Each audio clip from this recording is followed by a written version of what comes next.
Kajian Kitab.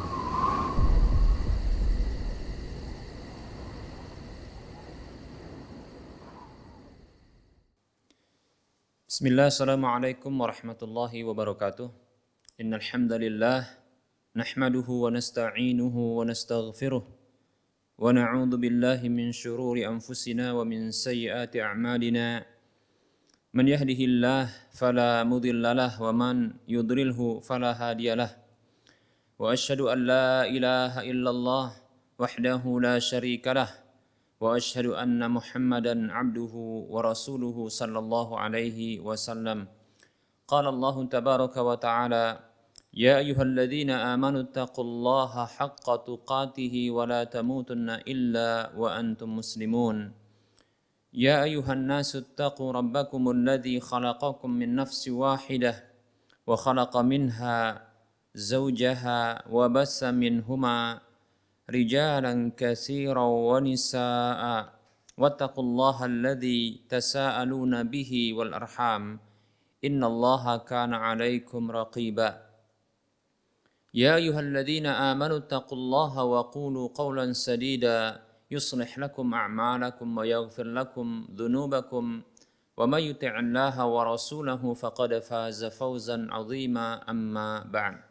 Fa inna asdaqal hadisi kitabullah wa khairal huda huda Rasulillahi sallallahu alaihi wasallam wa syarral umuri muhdatsatuha wa kullu muhdatsatin bid'ah wa kullu bid'atin dhalalah wa kullu dhalalatin finnar.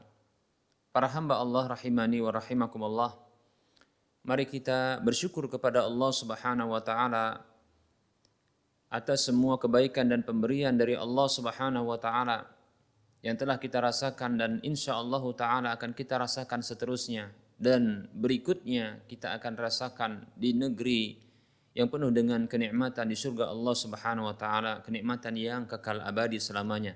Amin ya rabbal alamin. Kemudian selawat dan salam kita ucapkan untuk Nabi kita Muhammad sallallahu alaihi wasallam.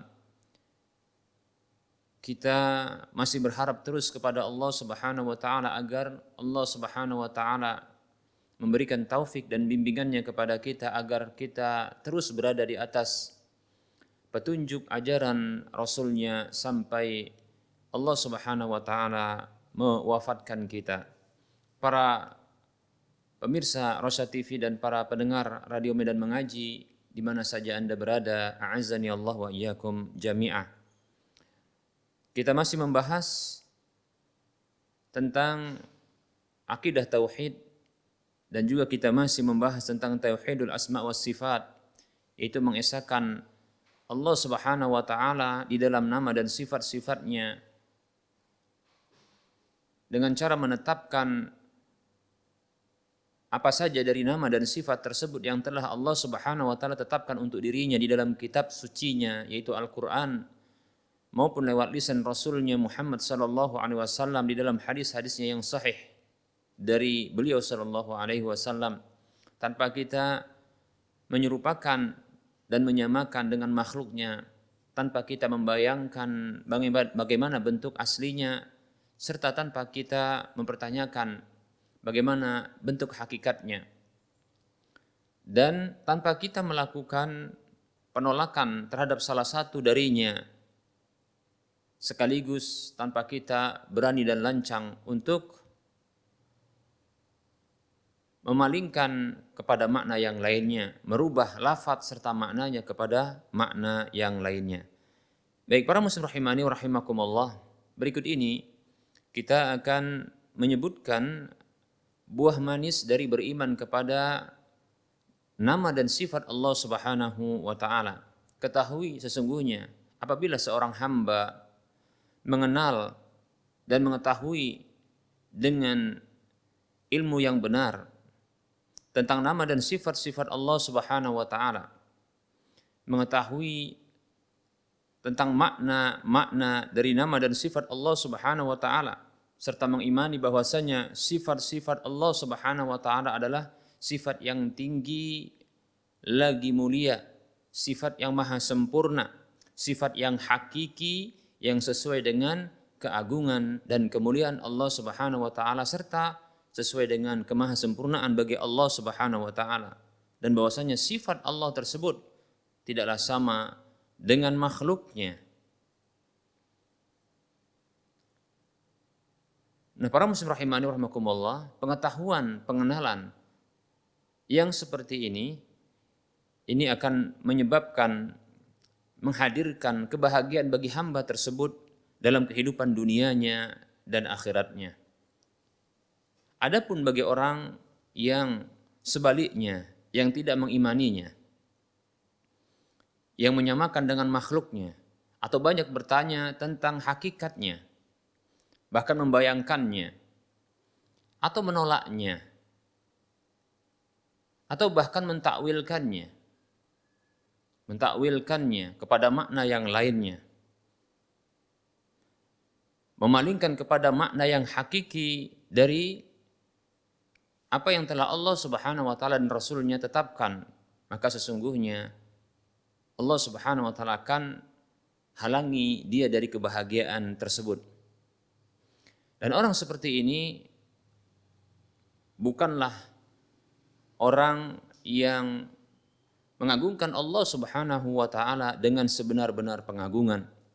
Sebagaimana Allah Subhanahu wa taala menyebutkan tentang orang-orang Ahlul Kitab dalam surah Az-Zumar ayat 67, Allah mengatakan, A'udzu billahi minasyaitonir rajim, wa ma qadarullaha haqqa qadrih. Tidaklah mereka itu mengagungkan Allah Subhanahu wa taala dengan sebenar-benar pengagungan. Para muslim rahimani wa rahimakumullah. Dan orang-orang seperti ini tentunya seperti yang pernah kita sampaikan, mereka telah melakukan penyimpangan di dalam nama dan sifat Allah Subhanahu wa taala. Yang Allah Subhanahu wa taala ancam mereka, Allah akan ancam mereka dengan siksanya. Allah Subhanahu wa taala berfirman dalam surah Al-A'raf ayat 180, A'udzu billahi minasyaitonir rajim. Walillahil asmaul husna fad'uuhu biha wa darul ladzina yulhiduna fi asma'ihi sayujzauna ma kanu ya'malun. Allah Subhanahu wa taala memiliki nama-nama yang maha indah. Maka berdoalah kepada Allah Subhanahu wa taala dengan nama-nama tersebut. Serta tinggalkanlah orang-orang yang menyimpang di dalam nama-namanya, termasuk menyimpang di dalam sifat-sifatnya.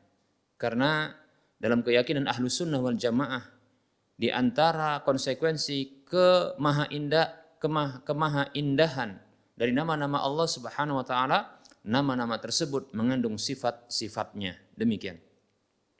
Sehingga orang yang menyimpang di dalam nama-nama Allah Subhanahu wa taala juga melakukan penyimpangan di dalam sifat-sifat Allah Subhanahu wa taala. Allah perintahkan kita untuk meninggalkan mereka. Wadarul ladzina yulhiduna fi asma'ihi, dan tinggalkanlah orang-orang yang menyimpang di dalam nama-namanya sekaligus sifat-sifatnya. Sayujzauna ma kanu ya'malun, dan kelak mereka akan dibalas terhadap apa yang telah mereka lakukan. Baik para muslim rahimani wa rahimakumullah. Sesungguhnya pengenalan seorang hamba terhadap nama dan sifat Allah Subhanahu wa taala dengan benar, dengan metode yang digariskan oleh ahlu sunnah wal jamaah di dalam mengimani nama dan sifat-sifat Allah Subhanahu wa taala, maka ini akan membuahkan buah manis, buah indah, dan faedah yang banyak bagi pemiliknya. Berikut ini kita akan sebutkan. Para muslim rahimani wa rahimakumullah, di antara buah indah dari beriman kepada nama dan sifat Allah Subhanahu wa taala adalah mensucikan Allah Subhanahu wa taala dari segala bentuk kekurangan, dari segala bentuk cacat, dari segala bentuk aib. Bahkan mensifati Allah Subhanahu wa taala dengan sifat-sifat kesempurnaan yang layak bagi keagungan dan kemuliaan serta kemahasempurnaan Allah Subhanahu wa taala. Meniadakan penyerupaan, keserupaan, kesamaan dengan makhluknya, dengan sifat-sifat makhluk yang lemah dan menetapkan nama-nama yang maha indah bagi Allah Subhanahu wa taala yang mengandung sifat-sifat yang tinggi lagi mulia. Demikian para muslim rahimani wa rahimakumullah. Nah, inilah bentuk pengagungan yang sesungguhnya. Ini pengagungan terhadap Allah Subhanahu wa taala, bukan seperti orang-orang Bani Israel atau tokoh dari ahlul kitab yang datang kepada Nabi Shallallahu alaihi wasallam, namun turunlah firman Allah kepada Rasulullah tentang orang tersebut, wa ma qadarullaha haqqa qadrih, tidaklah mereka mengagungkan Allah Subhanahu wa taala dengan sebenar-benar pengagungan. Baik para muslim rahimani wa rahimakumullah, metode ahlu sunnah ini adalah bentuk mengagungkan Allah Subhanahu wa taala. Baik para muslim rahimani wa rahimakumullah.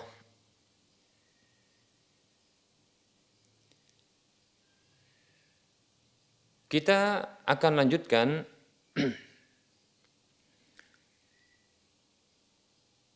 di antara fungsi dan di antara buah manis dari beriman kepada nama Allah Subhanahu wa taala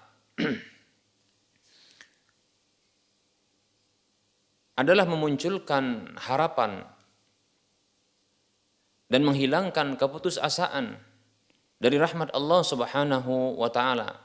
Bahkan muncul kelapangan di dalam dada mengharapkan rahmat Allah Subhanahu wa taala dan ampunan Allah Subhanahu wa taala.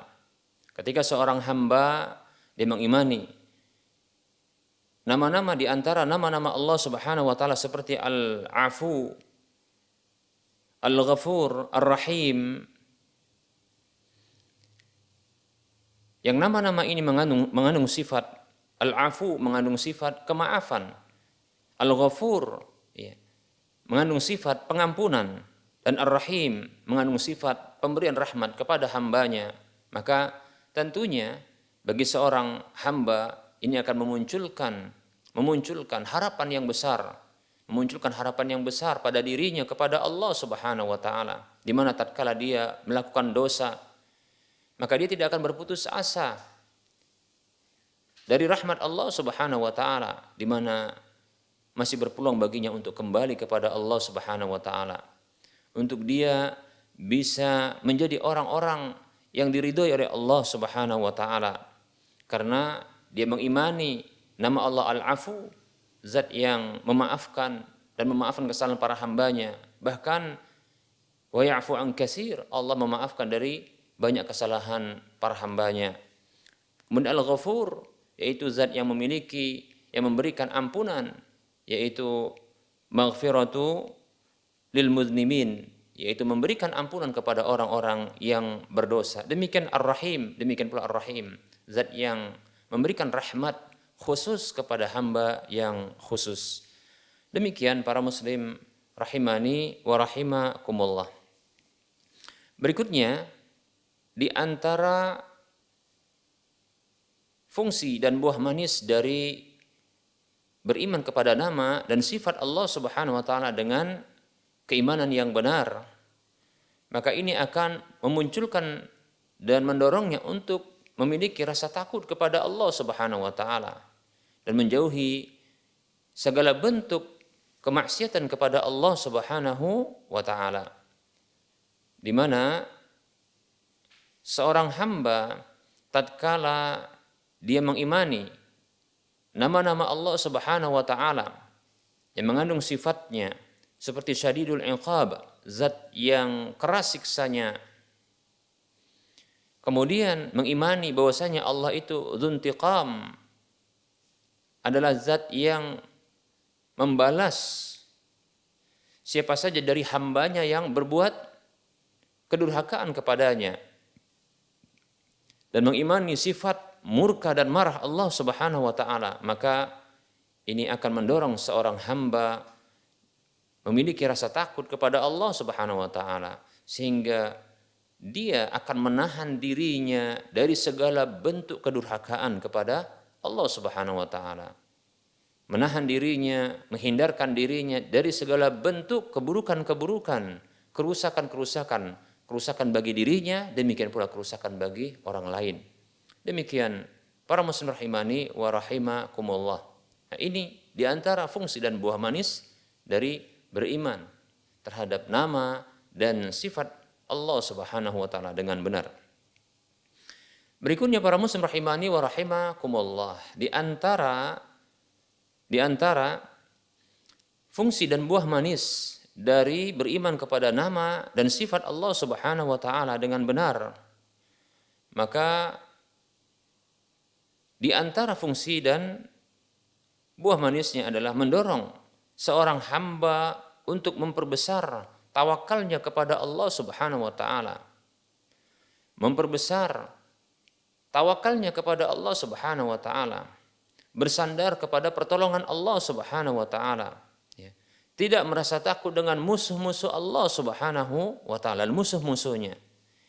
Hidup dengan tenang, dan merasa memiliki penjagaan dari Allah Subhanahu wa taala dan penguatan dari Allah serta pertolongan dari Allah Subhanahu wa taala.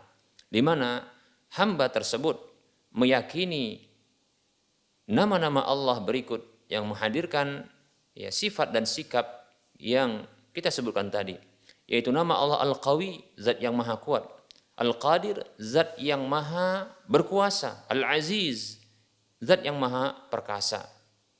Yang Allah Subhanahu wa taala memberikan pertolongannya kepada orang-orang beriman dengan menjaga dan memberikan bantuan kepada mereka. Bahkan Allah Subhanahu wa taala bersama dengan mereka. Demikian para muslim rahimani wa rahimakumullah. Tawakal itu bergantung kepada Allah Subhanahu wa taala, menyandarkan segala urusan kepada Allah Subhanahu wa taala. Demikian para muslim rahimani wa rahimakumullah. Di antara fungsi dan buah manis dari beriman kepada nama dan sifat Allah Subhanahu wa taala adalah hamba tersebut terdorong untuk mencari dan mengais rezeki yang halal saja. Mengais rezeki yang halal tanpa dia melakukan tindakan-tindakan yang merugikan dirinya dan orang lain, tanpa dia melakukan kezaliman, tanpa dia melakukan pelanggaran-pelanggaran di dalam mencari rezeki seperti melakukan riba, melakukan kemudaratan, menimpakan kemudaratan dan kezaliman kepada hamba-hamba Allah yang lainnya, tanpa juga dia melakukan pelanggaran-pelanggaran di dalam muamalah. Mengapa? Karena hamba tersebut apabila dia mengimani salah satu dari nama-nama Allah Subhanahu wa taala dan sifatnya mengandung sifat, yaitu nama Allah Ar-Razzaq, Ar-Raziq, zat yang memberi rezeki terus-menerus, memberi rezeki dan menanggung rezeki para hambanya, maka seorang hamba dia akan mengais rezeki hanya rezeki yang halal saja. Seperti yang pernah kita sampaikan, hadis Nabi SAW yang diriwayatkan oleh Imam Ibnu Majah dalam kitab Sunannya, Rasulullah SAW bersabda, "Ayyuhan nas, wahai manusia, ittaqullah wa ajmilu fit talab." Wahai manusia, wattaqullah wa ajmilu fit talab. Bertakwalah kepada Allah dan perbaguslah dalam mencari rezeki. Perbaguslah dalam mencari rezeki. Inna nafsan lan tamuta hatta tastawfiya rizqaha wa in abta anha. Sesungguhnya sebuah jiwa tak akan mati sampai dia mengambil semua rezekinya. Sampai dia mengambil semua rezekinya walaupun lamban darinya. Wattaqullah wa ajmilu fit talab. Bertakwalah kepada Allah dan perbaguslah dalam mencari rezeki. Khudhu ma halla wa da'u ma hurrima. Tinggalkan yang haram dan ambillah yang halal. Ambil yang halal, khudhu ma halla, ambil yang halal, wa da'u ma hurrima, dan tinggalkan yang diharamkan. Demikian para muslim rahimani wa rahimakumullah. Nah, ini mengimani salah satu dari nama-nama Allah Subhanahu wa taala, ya. Ini akan mendorong seorang hamba untuk mencari rezeki dengan rezeki yang halal saja. Mengapa? Karena rezekinya telah ditanggung oleh Allah Subhanahu wa taala. Rezekinya telah ditetapkan oleh Allah Subhanahu wa taala, dan bahwasanya dia tidak akan mati melainkan Allah Subhanahu wa taala ya telah mencukupi rezekinya. Demikian para muslim rahimani wa rahimakumullah. Sehingga ini mendorongnya untuk mengambil rezeki yang halal saja, ya. Karena memang Allah tetapkan rezeki itu baginya selama hidupnya. Demikian para muslim rahimani wa rahimakumullah.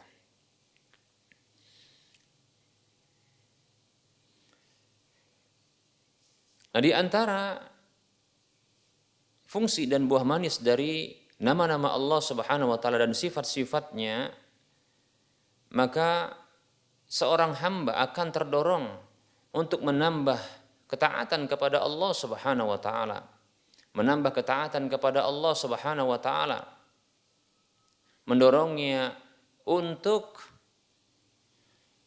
melakukan kebaikan-kebaikan walaupun dia sendirian, walaupun tanpa dilihat oleh manusia.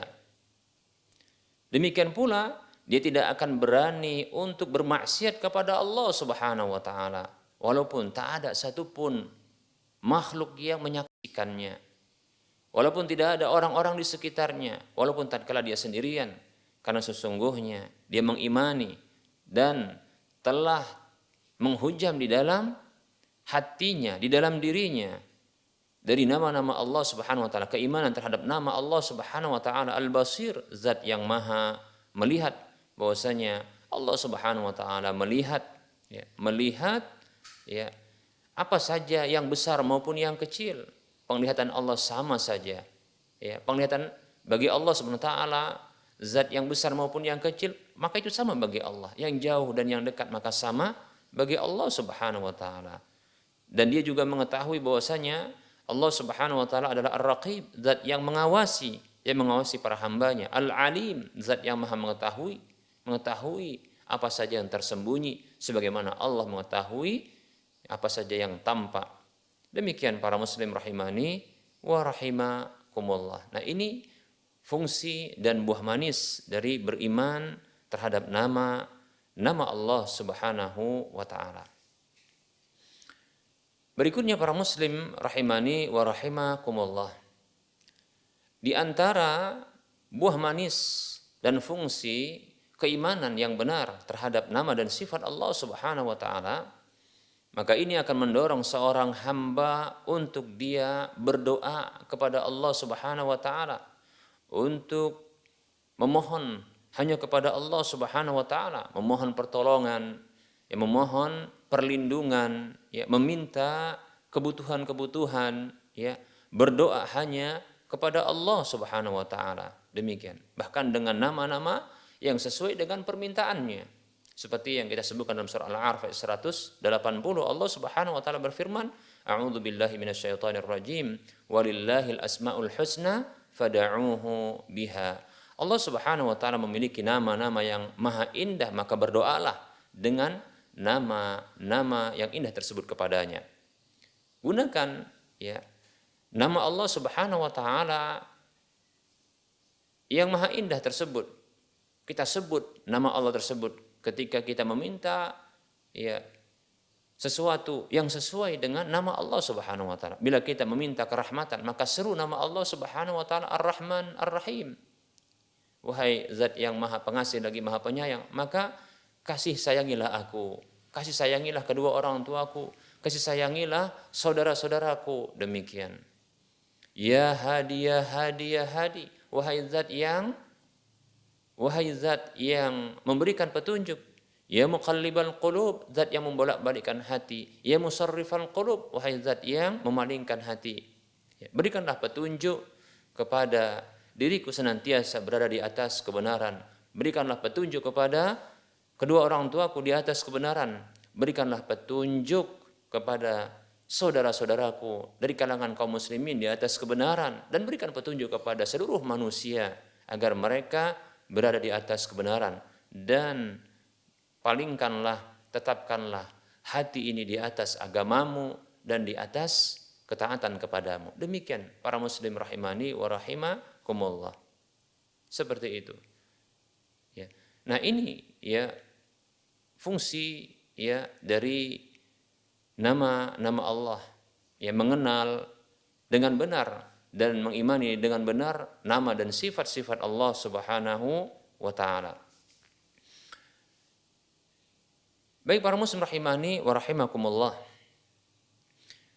Di antara fungsi dan buah manis dari beriman terhadap nama-nama dan sifat-sifat Allah Subhanahu wa taala adalah keimanan tersebut akan mendorong seorang hamba mendekatkan dirinya kepada Allah Subhanahu wa taala dengan ibadah-ibadah.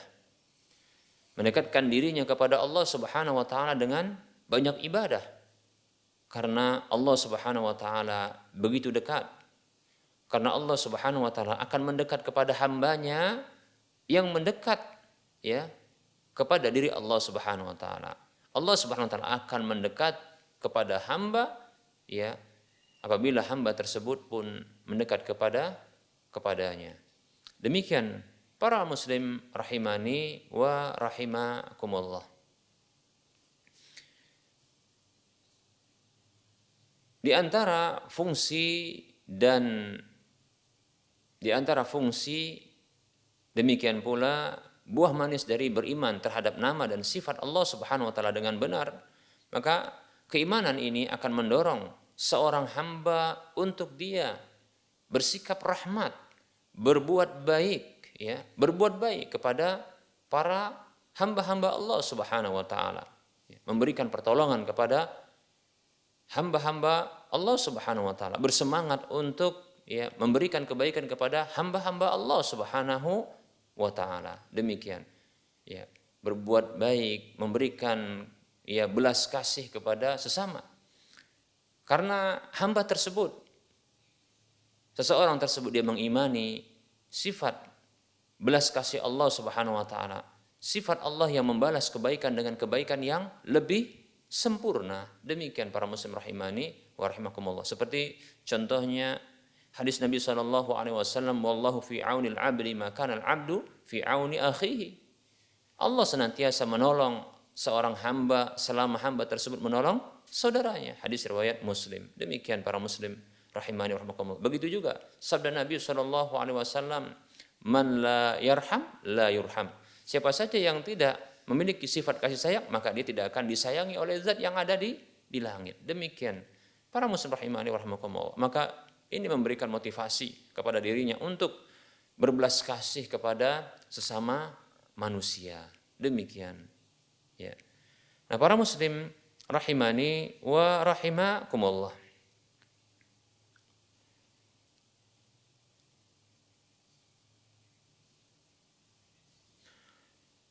Dan banyak sekali dari buah manis dari nama dan sifat-sifat Allah Subhanahu wa taala yang jelas para muslim rahimani wa rahimakumullah, fungsi yang besar dari beriman dengan nama dan sifat Allah Subhanahu wa taala dengan metode Ahlus Sunnah wal Jamaah, dengan keimanan yang benar, yaitu menetapkan apa saja yang ditetapkan oleh Allah Subhanahu wa taala berupa nama dan sifat-sifatnya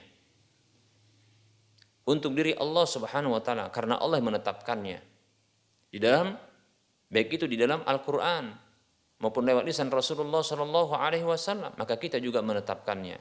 Kita tetapkan tanpa kita serupakan dengan makhluknya, tanpa kita samakan dengan hamba-hamba Allah Subhanahu wa taala, makhluk-makhluk Allah Subhanahu wa taala, tanpa kita tanyakan bagaimana bentuk aslinya dan tanpa kita bayangkan bagaimana hakikatnya, serta tanpa kita menolak dan mengingkarinya sebagian atau keseluruhannya. Begitu juga tanpa kita berani lancang untuk memalingkan kepada makna yang lainnya. Maka keimanan yang benar seperti ini maka akan melahirkan pengagungan yang benar terhadap Allah Subhanahu wa ta'ala. Demikian para muslim rahimani wa rahimakumullah. Dan metode Ahlus Sunnah wal Jamaah ini ketika menetapkan tentang tauhid Allah Subhanahu wa taala, mentauhidkan Allah di dalam 3 hak Allah Subhanahu wa taala, yaitu menetapkan tauhid, pengesaan kepada Allah Subhanahu wa taala di dalam perbuatan-perbuatan Allah, bahwasanya Allah Subhanahu wa taala satu-satunya zat di dalam perbuatan-perbuatannya. Demikian pula mentauhidkan Allah Subhanahu wa taala di dalam hak ibadah dan penyembahan kepada Allah semata, dan mengesahkan Allah Subhanahu wa taala di dalam nama dan sifat-sifatnya dengan menetapkan apa saja dari nama dan sifat yang telah Allah Subhanahu wa taala tetapkan untuk dirinya di dalam kitab sucinya Al-Qur'an maupun lewat lisan Rasulullah Muhammad sallallahu alaihi wasallam, tanpa kita menyamakan dengan makhluknya, tanpa kita membayangkan bagaimana bentuknya, tanpa kita menolak sebagian atau keseluruhannya, dan tanpa kita melakukan takwil, memalingkan makna yang hakiki kepada makna yang lainnya. Para muslim rahimani wa rahimakumullah, keimanan dan tauhid seperti ini, para muslim rahimani wa rahimakumullah, ini akan menghasilkan bentuk pengagungan kepada Allah, menghasilkan bentuk pengagungan yang sesungguhnya kepada Allah Subhanahu wa taala. Ini merupakan pembelaan Ahlus Sunnah wal Jamaah terhadap Allah Subhanahu wa taala. Para muslim rahimani wa rahimakumullah. Maka siapapun yang membela hak-hak Allah Subhanahu wa taala, maka tentunya Allah Subhanahu wa taala akan membelanya.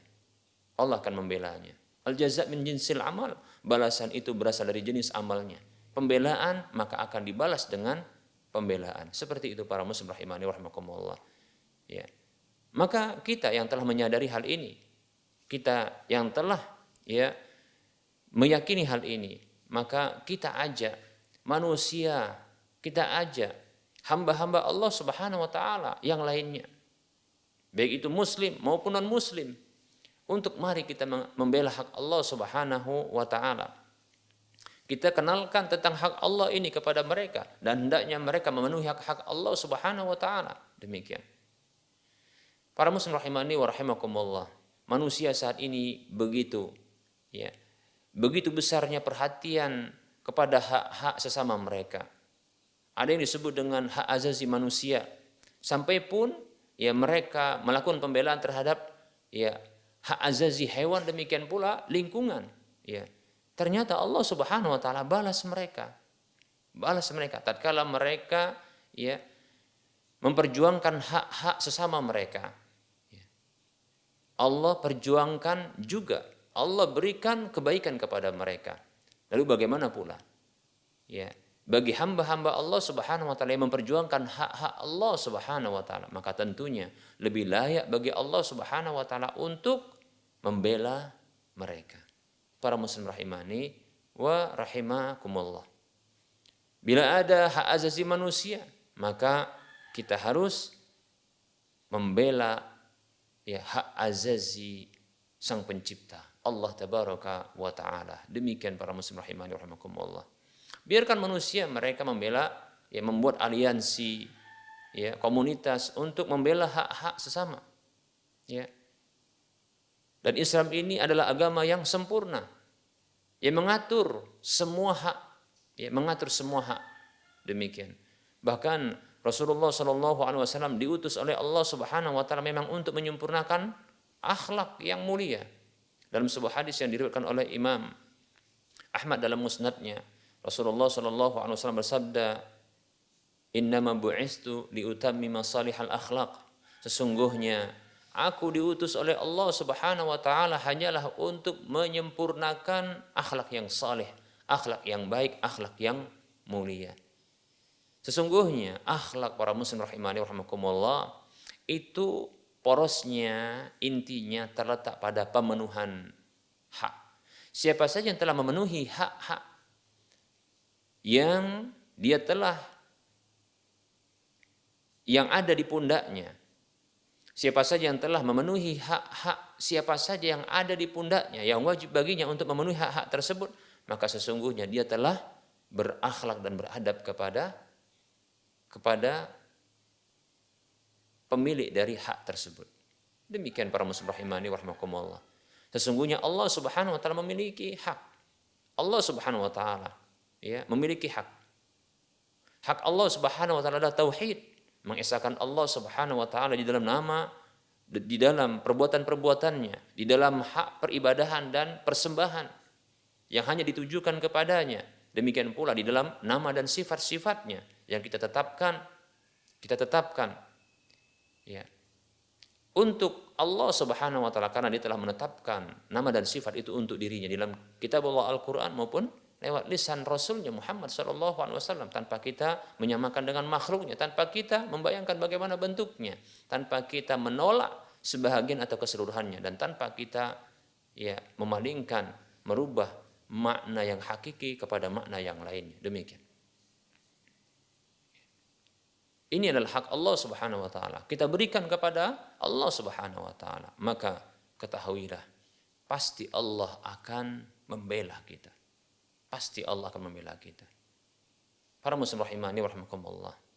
Mu'adz bin Jabal radhiyallahu anhu tatkala dibonceng oleh Nabi SAW di atas seekor keledai, maka Nabi SAW bertanya kepada Mu'adz, "Ya Mu'adz radhiyallahu anhu, atadri ma haqqullahi 'alal ibadi wa ma haqqul ibadi 'ala Allah?" Wahai Mu'adz, tahukah engkau apa hak Allah atas hamba-hambanya dan apa hak hamba atas Allah Subhanahu wa taala?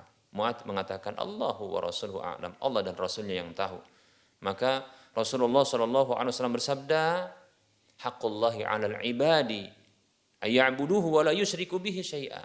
Hak Allah atas hambanya adalah tauhid. Mereka itu beribadah kepada Allah Subhanahu wa taala tanpa berbuat syirik sedikit pun kepadanya. Maka apabila setiap hamba telah memenuhi hak Allah Subhanahu wa taala, maka Allah akan memberikan hak mereka. Rasulullah mengatakan, wa haqqul ibadi 'ala Allah, dan hak hamba atas Allah Subhanahu wa taala adalah alla yu'adziba man la yusyriku bi syai'a. Allah tak akan mengadab, Allah tak akan menyiksa siapa saja dari hamba-hambanya yang tak pernah menyalahi hak Allah Subhanahu wa taala, berbuat syirik kepadanya. Demikian. Seperti itu. Allah tak akan siksa dia di dunia dan di akhirat. Demikian para muslim rahimani wa rahimakumullah. Oleh karenanya mari kita bela ya hak Allah Subhanahu wa taala. Di saat manusia ini lalai dan lengah terhadap hak Allah Subhanahu wa taala, ya. Di saat manusia ini bahkan mereka melakukan pelecehan terhadap Allah Subhanahu wa taala. Ya. Di antara manusia ada yang mereka melakukan penyimpangan di dalam nama dan sifat Allah. Seperti kita katakan, menyerupakan Allah dengan makhluknya. Ini bentuk kesyirikan dan ini bentuk pelecehan. Membayangkan bagaimana bentuk Allah Subhanahu wa taala dan mempertanyakan, ya, ini merupakan bentuk pelecehan kepada Allah Subhanahu wa taala dan penyimpangan. Ini penghinaan kepada Allah Subhanahu wa taala. Ya. Menolak nama dan sifat Allah Subhanahu wa taala yang telah Allah tetapkan untuk dirinya. Mengingkarinya. Padahal Allah mengatakan itu dalam Al-Qur'an dan juga disebutkan dalam lisan Rasulullah SAW. Maka orang ini telah melakukan pelecehan dan penghinaan kepada Allah Subhanahu wa taala. Demikian pula tatkala Allah Subhanahu wa taala menetapkan nama dan sifatnya itu sesuai dengan hakiki, sesuai dengan hakikatnya, malah orang ini melakukan pentakwilan, memalingkan makna yang hakiki yang Allah inginkan dan Rasulullah inginkan, dia palingkan kepada makna yang lainnya. Ini merupakan bentuk penghinaan dan pelecehan terhadap Allah tanpa disadarinya. Siapakah yang mau membela hak Allah Subhanahu wa taala? Kita Ahlus Sunnah wal Jamaah membela, kita bela. Di saat ini para muslim rahimani wa rahimakumullah, di saat ini kaum muslimin hampir di seluruh penjuru dunia mereka bangkit untuk membela hak Rasulullah Sallallahu Alaihi Wasallam.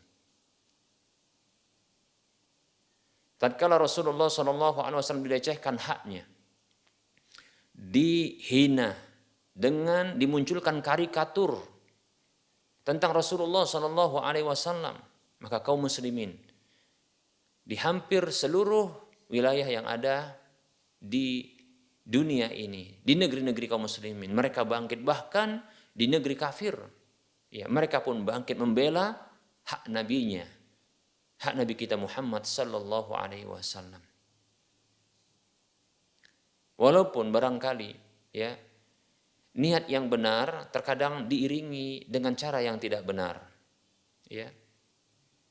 Sesungguhnya merupakan bentuk pembelaan terhadap Nabi kita Muhammad Sallallahu Alaihi Wasallam adalah menjelaskan tentang kedudukan beliau, menjelaskan tentang hak-hak beliau, ya. Di antara hak beliau adalah beliau itu diikuti, diteladani. Ta'atuhu tasdiquhu fima akhbar, membenarkan apa saja yang beliau kabarkan.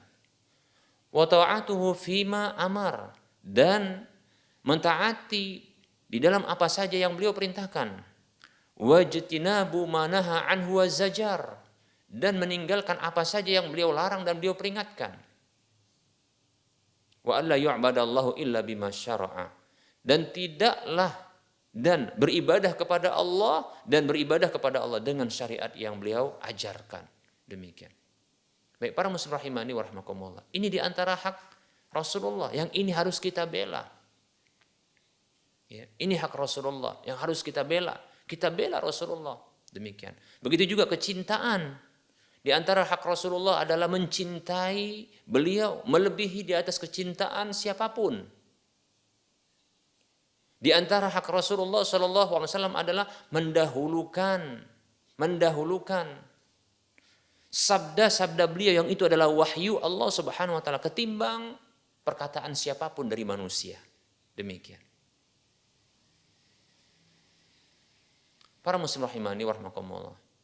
Di antara hak Rasulullah adalah diketahui tentang syariat Allah yang dibawa oleh beliau Sallallahu Alaihi Wasallam. Ya.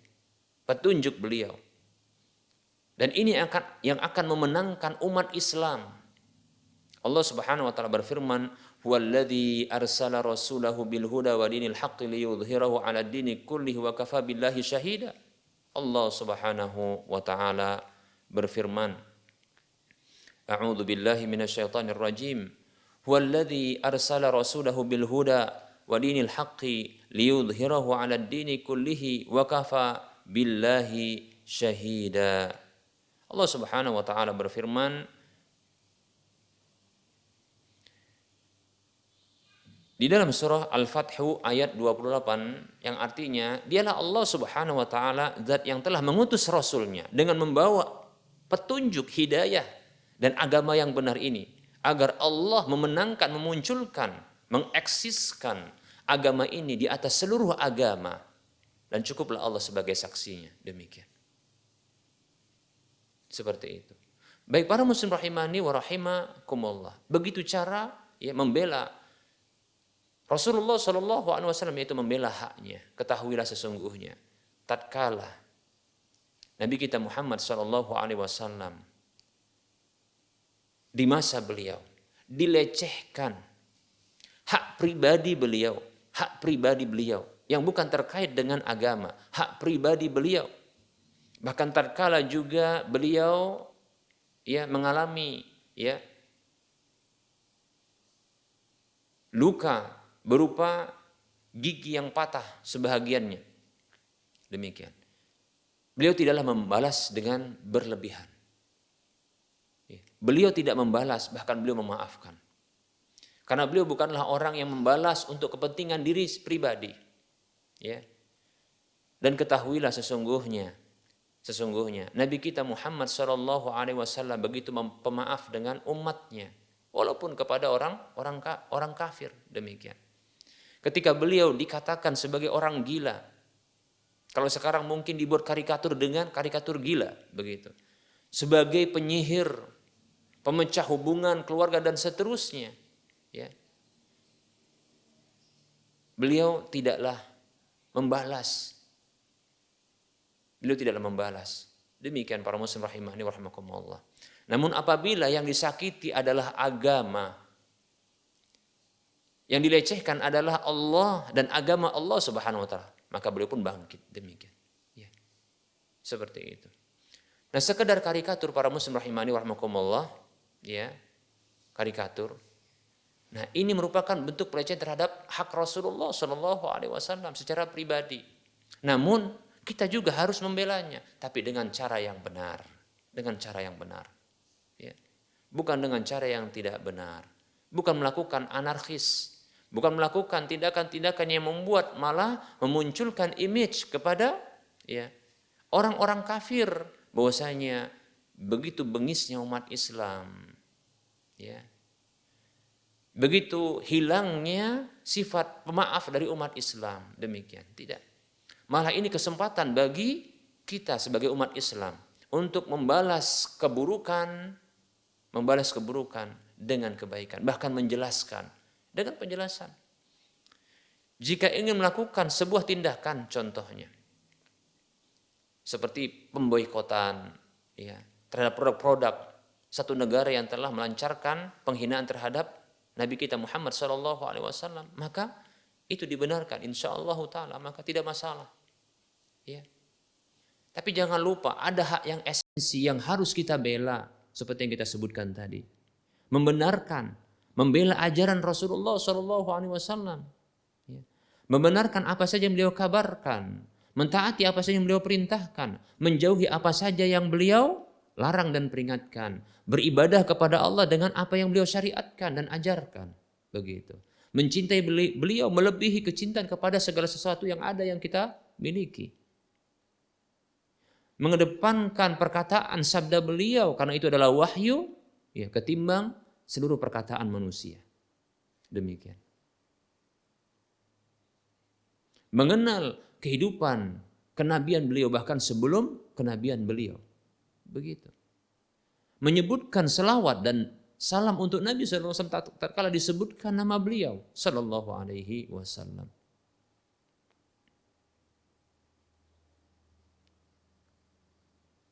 Nah, ini yang esensi. Dan ketahui bahwasanya Nabi SAW tak pernah membalas ya ketika hak pribadi beliau itu dilecehkan. Hak pribadi. Namun apabila terkait dengan Allah, demikian pula terhadap ajaran Allah ini yang dilecehkan, maka Rasulullah bangkit seperti itu. Para muslim rahimani wa rahimakumullah, ya. Maka mari kita bela Rasulullah SAW ya, dengan kemampuan yang kita mampu, tapi bukan dengan cara yang keliru.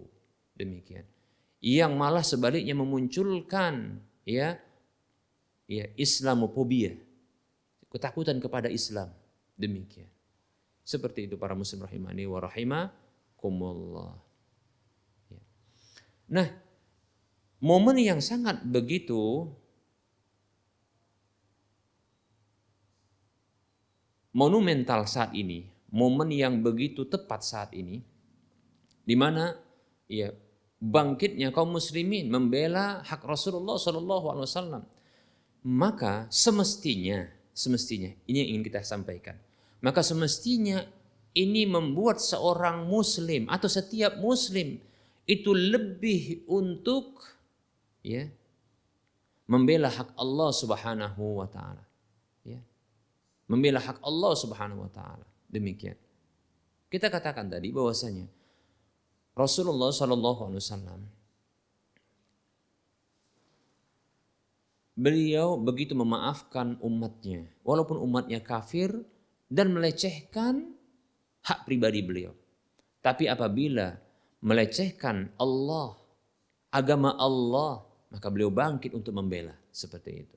Maka ya sesungguhnya pembelaan kita terhadap tauhidullah, pembelaan kita terhadap tauhidullah di saat seperti ini, ya, yang kita saat ini bangkit, ini momen yang tepat. Ya, ketika kita bangkit keislaman kita, ya, kecemburuan kita, di mana Nabi kita tercinta Muhammad SAW dilecehkan, maka kita bangkit. Maka mestinya kita lebih bangkit tergerak untuk membela hak Allah Subhanahu Wa Taala.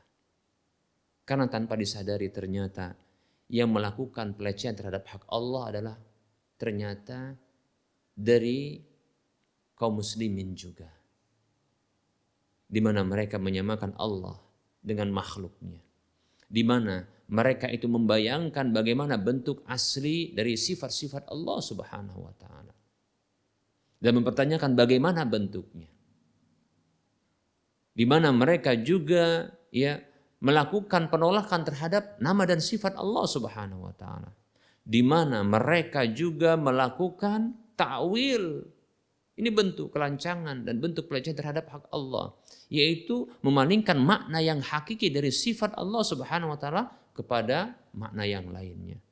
Bersamaan dengan itu ternyata ada kaum muslimin, saudara-saudara kita yang mereka melecehkan hak Allah berupa ibadah kepada Allah, itu diarahkan kepada selain Allah Subhanahu wa taala. Siapakah di antara kita yang membela hak Allah Subhanahu wa taala? Ada juga di antara kaum muslimin yang masih meyakini bahwasanya ada orang-orang yang mengetahui perkara yang gaib. Masih datang ke dukun-dukun. Ini bentuk pelecehan kepada Allah Subhanahu wa taala. Ada pula di antara mereka yang datang ke laut dengan memberikan persembahan kepada laut, menjamu laut, memberikan tumbal kepada laut dengan meyakini bahwasanya laut tersebut memiliki penguasa. Ini kesalahan di dalam rububiyah Allah Subhanahu wa taala. Demikian. Baik para muslim rahimani wa rahimakumullah, siapa yang mau membela hak Allah Subhanahu wa taala? Apabila kita saat ini begitu cemburu tatkala Rasulullah Shallallahu Alaihi Wasallam dilecehkan haknya, kita cemburu, kita marah, kita bangkit membela hak Rasulullah Shallallahu Alaihi Wasallam. Padahal tadi kita katakan Rasulullah begitu pemaaf terhadap umatnya, baik yang kafir, tatkala dilecehkan hak beliau, hak pribadi beliau. Lihatlah bagaimana tatkala Rasulullah Shallallahu Alaihi Wasallam, ketika ada seorang Arab Badui yang menarik selendang yang dipakai Rasulullah SAW, ditarik begitu sampai menyisakan goresan bekas yang membuat merah leher Rasulullah SAW. Tapi Rasul tersenyum, tersenyum. Padahal dia meminta harta Baitul Mal, yaitu harta zakat. Ditarik seperti itu. Baik para muslim rahimani wa rahimakumullah, Rasulullah tidak marah. Mungkin kita marah, betul, sahabat-sahabat pun marah, Tapi begitulah Rasulullah SAW, pemaafnya beliau SAW. Tatkala ada orang yang melecehkan hak pribadi beliau, tapi beliau akan bangkit tatkala Allah Subhanahu wa taala yang dilecehkan haknya, begitu juga agama Allah, ajaran Allah. Demikian. Tidakkah kita meniru Rasulullah? Namun kita juga tidak boleh diam tatkala ada orang yang melecehkan hak Rasulullah SAW, namun dengan cara yang benar. Seperti itu para muslim rahimani wa rahimakumullah. Saudara-saudara seiman yang saya cintai, dan saya doakan semoga kita semua bisa berkumpul di surga Allah Subhanahu wa taala, di dunia dalam kebaikan dan kelak di akhirat dalam negeri kebaikan. Amin ya rabbal alamin. Saya ajak, mari kita bangkit untuk membela hak Allah Subhanahu wa taala, untuk membela hak Rasulullah sallallahu alaihi wasallam, tapi dengan cara yang benar, Karena sesungguhnya sebuah tindakan itu akan menjadi benar tatkala diiringi dengan niat yang benar dan cara yang benar.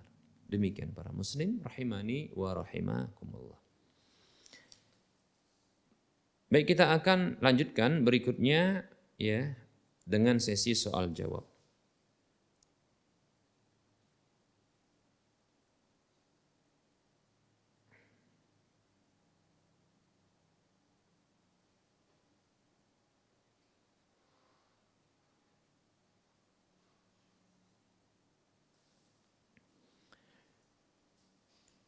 Ada pertanyaan. Assalamualaikum warahmatullahi wabarakatuh. Ustadz, saya mau bertanya, orang tua saya setiap tahun masih menuntut untuk saya mengucapkan selamat ulang tahun. Mereka sangat sedih jika anak tidak mengucapkannya sehingga dianggap anak yang tidak berbakti. Bagaimana sikap saya, ya Ustadz?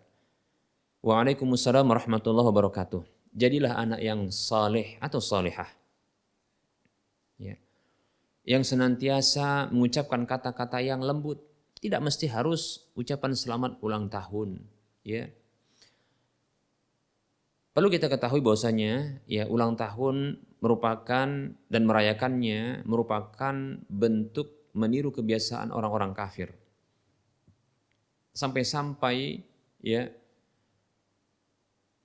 Tuhan mereka pun dirayakan hari ulang tahunnya, hari kelahirannya, disebut dengan Natal.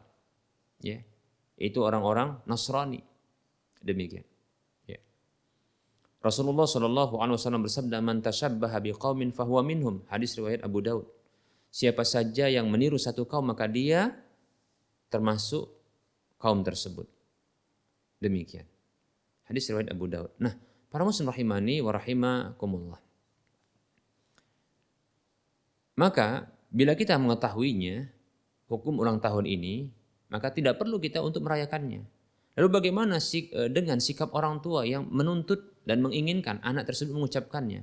Maka andaikan anak tersebut senantiasa bertutur yang baik, mengucapkan ungkapan yang baik, memberi hadiah kepada orang tua, ya, maka tentunya orang tua tidak akan membutuhkan ucapan selamat ulang tahun ini. Demikian. Di antara solusi yang saya tawarkan kepada saudara kita ini, ya, cobalah pertama posisikan diri sebagai anak yang soleh atau solehah, ya, yang memenuhi hak-hak orang tua, berbakti kepada kedua orang tua, berbuat baik kepada orang tua sepanjang tahun. Demikian, sepanjang tahun, ya, dari mulai ucapan, mengucapkan ungkapan-ungkapan yang baik, yang sopan, yang lembut, dan memuat ungkapan ya pemuliaan kepada orang tua. Demikian pula tindakan yang begitu hangat dan dekat kepada kedua orang tua, ya, seperti contohnya mencium pipinya, demikian, ya, memeluknya dengan hangat seperti itu, ya, atau membawakan hadiah-hadiah, bahkan membantu kebutuhan-kebutuhannya, memenuhi kebutuhan-kebutuhannya, membantu keperluan-keperluannya. Jika mungkin ya bundanya sedang mencuci piring, maka bantu cuci piring, ringankan pekerjaannya, ya. Atau bantu cuci pakaian, ya. Atau mencuci pakaian sendiri atau mencuci pakaian orang tua. Demikian. Atau ya, menyapu rumah atau halaman sekitar. Seperti itu, atau menata ruangan, atau membantu masak orang tua, dan seterusnya, ya. Begitu juga, ya, mungkin ya orang tua laki-laki begitu ada pekerjaannya, ya, itu dibantu pekerjaannya jika memungkinkan untuk bisa dibantu. Paling tidak ketika bertemu dengan kedua orang tua mengucapkan salam, bahkan menanyakan ya apa yang bisa dibantu, demikian dengan bahasa yang lembut dan memuliakan, seperti itu, ya, seperti itu seterusnya, ya. Bila berjauhan menanyakan, ya, bertanya tentang kabar, apa kabar ayah bunda, demikian, seperti itu, tanyakan. Ini kepedulian. Ketika pulang juga membawakan hadiah, walaupun mungkin harus mengorbankan jajan, seperti itu, jajan sendiri, atau mengorbankan mungkin sebagian tabungan. Maka tidak masalah, ya, seperti itu. Nah, ketika mendekati hari ulang tahun orang tua ini, ya, maka lakukan pemberian hadiah terus, demikian. Sebagaimana sebelumnya itu memberikan hadiah. Nah, sehingga orang tua pun tidak akan merasa kesepian dia, ya, dengan pemberian-pemberian orang anaknya, sehingga dia tidak membutuhkan lagi untuk apa? Ucapan secara khusus dan hadiah secara khusus dari anaknya di hari ulang tahunnya. Demikian.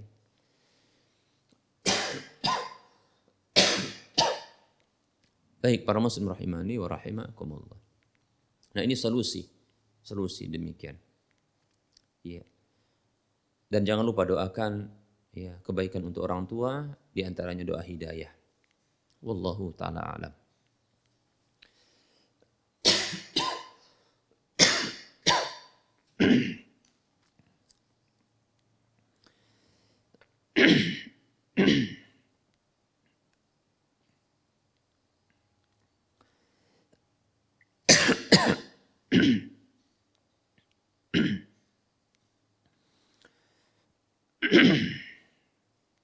Baik, ada pertanyaan.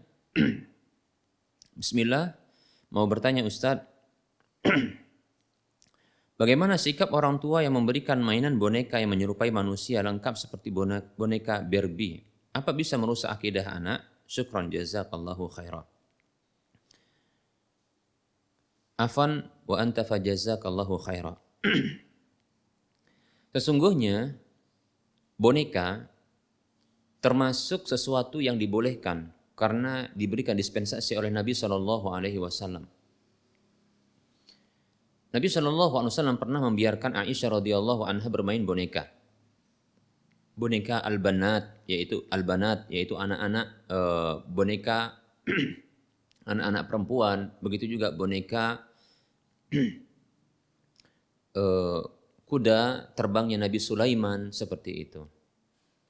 Walaupun mirip dengan manusia, maka insya Allah dibolehkan. Hanya saja permasalahannya adalah karakter dari boneka tersebut. Yang berbahaya adalah bukan bonekanya, tapi adalah karakter dari boneka, di mana boneka dengan gambar tertentu atau bentuk tertentu itu memiliki karakter yang telah ada di film-film kartun, seperti contohnya mungkin karakter kartun Barbie, di mana kartun ini Barbie ini begitu mudahnya untuk membuka aurat, maka ini bisa akan memunculkan kesan bagi anak-anak untuk mencontoh sifat membuka aurat ini bagi anak-anak perempuan tentunya, seperti itu Maka ini merupakan hal yang tidak tepat,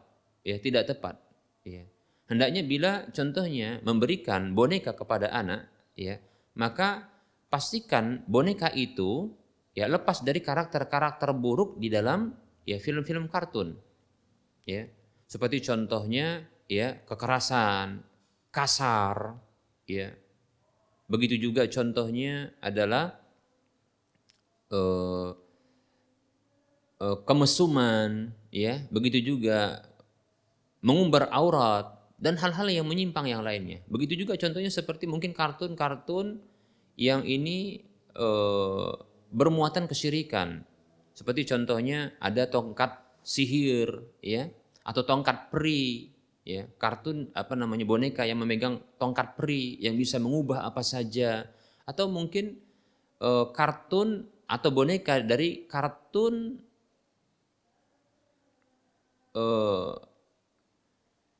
dewa-dewa yang disembah oleh agama lain, seperti itu. Maka ini disingkirkan. Maka ketika hendak membeli boneka, maka belikan boneka-boneka yang bebas dari hal ini.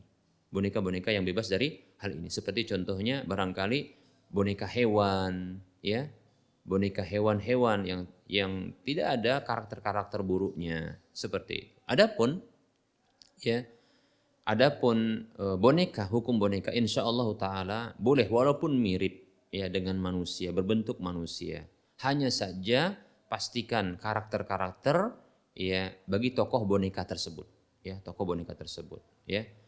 Jadi bisa jadi tokoh-tokoh boneka ini memiliki karakter yang buruk di dalam film-filmnya, Bahkan ada yang membuat kesyirikan, seperti contohnya adalah boneka siwa, boneka contohnya peri dengan tongkatnya, ini bisa kesyirikan. Atau contohnya tindakan kekerasan dan kasar, seperti contohnya beberapa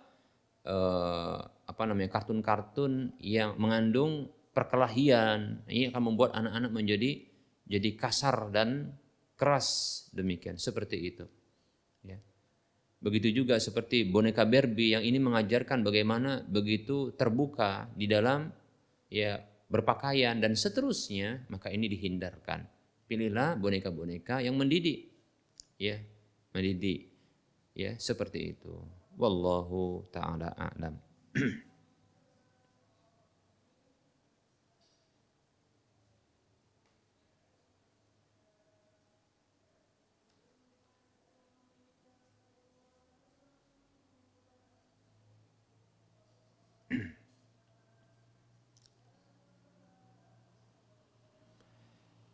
Baik, ada pertanyaan. Bismillah. Assalamualaikum. Waalaikumsalam warahmatullahi wabarakatuh.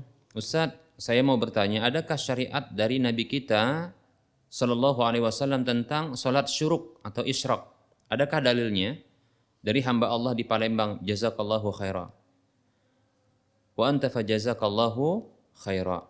Ya, memang ada dalilnya ya tentang ya sholat syuruk ini. Dalam sebuah hadis yang sahih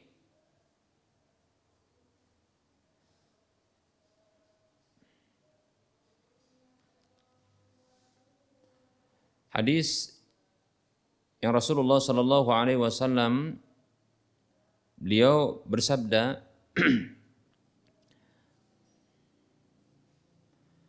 man shallal ghadata fi jama'atin, siapa saja yang sholat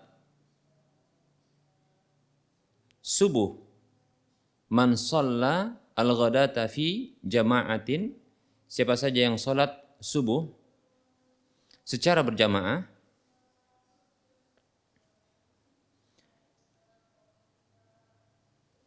summa yajlisu atau yaq'udu yadhkurullaha hatta tatlu'a syamsu, summa yusalli rak'ataini,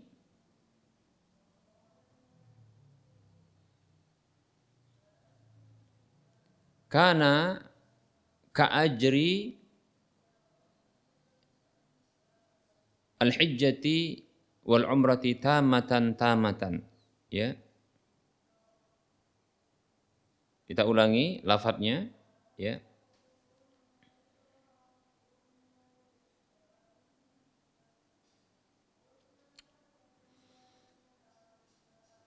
Man shalla ghadatan, siapa saja yang sholat subuh fi jama'atin, dalam kondisi berjamaah, summa qa'ada, kemudian dia duduk, yadhkurullaha, menyebut nama Allah Subhanahu wa taala, menyebut nama Allah Subhanahu wa taala, berzikir kepada Allah. Termasuk berzikir ini adalah ya membaca zikir-zikir setelah salat subuh, ya. Begitu juga membaca Al-Qur'an termasuk zikir, bahkan Al-Qur'an itu merupakan ya afdalu dzikri, yaitu zikir yang paling afdal. Termasuk juga berzikir kepada Allah adalah mendengarkan kajian-kajian ilmiah. Ya. Oleh karenanya Al-Qur'an disebut dengan adzikr, ya. Adzikr oleh Allah Subhanahu wa taala, ya. Jadi ketika ada kajian contohnya ya mengaji tentang hukum-hukum Allah di dalam Al-Qur'an, ya, atau hukum-hukum Allah di dalam hadis-hadis, ya, maka ini merupakan bentuk berzikir kepada Allah Subhanahu wa taala. Duduk berzikir hatta tatlu'a syamsu, sampai terbitnya matahari.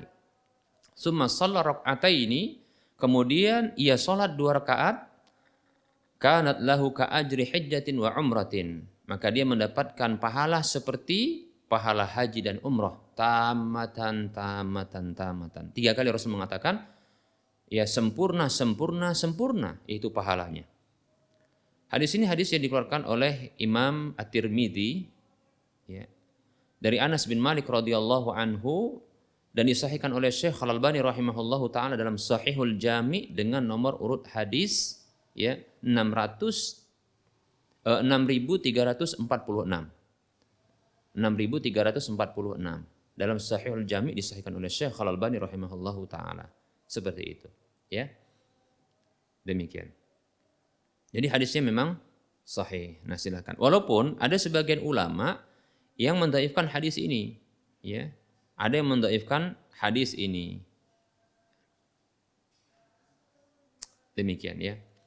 Ya, dalam hal ini ada terjadi perbedaan pendapat, dan terjadinya perbedaan pendapat itu disebabkan penilaian terhadap derajat hadisnya. Saya pribadi condong kepada sahihnya hadis ini, ya, seperti itu. Sahihnya hadis ini. Nah, hadis ini dikeluarkan oleh Imam At-Tirmidzi dalam sunannya dengan nomor urut 586. Demikian. Dan disahihkan oleh Syekh Al-Albani rahimahullahu taala dalam Sahihul Jami', ya. Dalam Sahihul Jami' dengan nomor urut hadis dalam Sahihul Jami' tersebut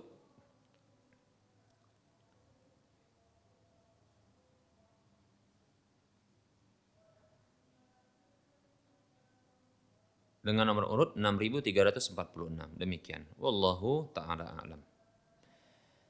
Baik, ya. Kita lanjutkan berikutnya.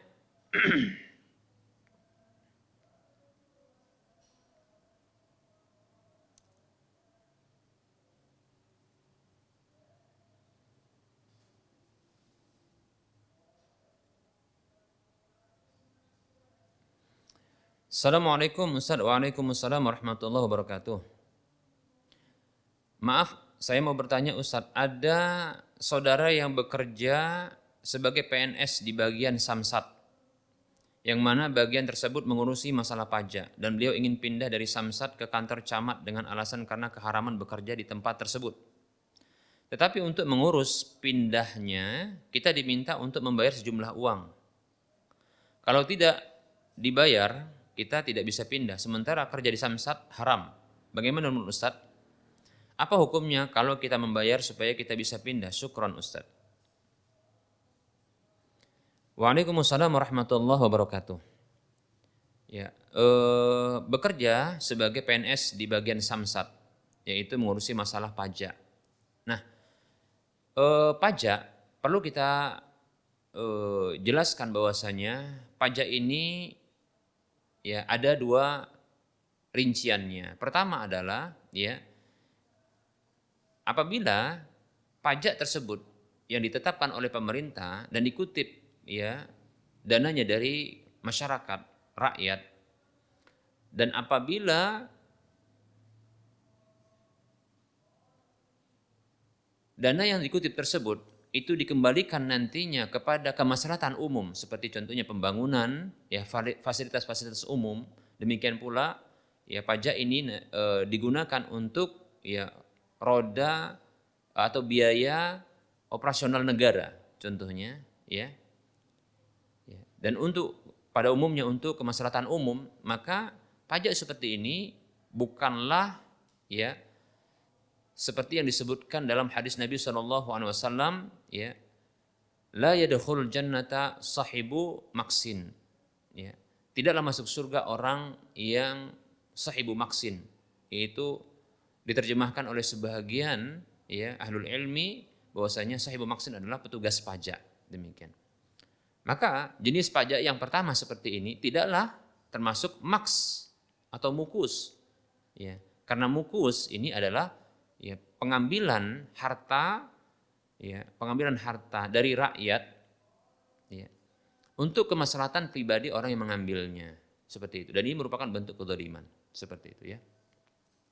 Nah, apabila jenis yang pertama ini, ya, pajak jenis seperti ini, ya, memang untuk kemaslahatan umum, ya, pengembalian dari pengambilan pajak ini, maka ini bukanlah pajak yang diharamkan.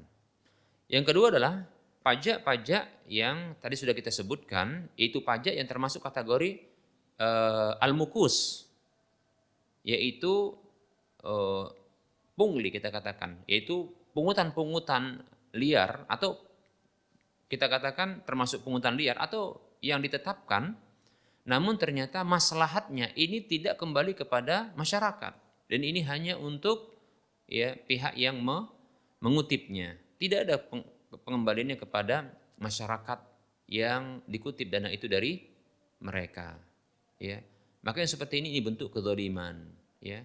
Bentuk kedzaliman. Karena tidak ada kompensasi yang berbanding lurus, ya. Tidak ada ya timbal balik yang didapatkan oleh rakyat atau masyarakat, demikian, ya. Oleh karenanya, ya, apakah bekerja PNS di bagian Samsat ini demikian? Wallahu taala alam, saya sendiri tidak memahaminya.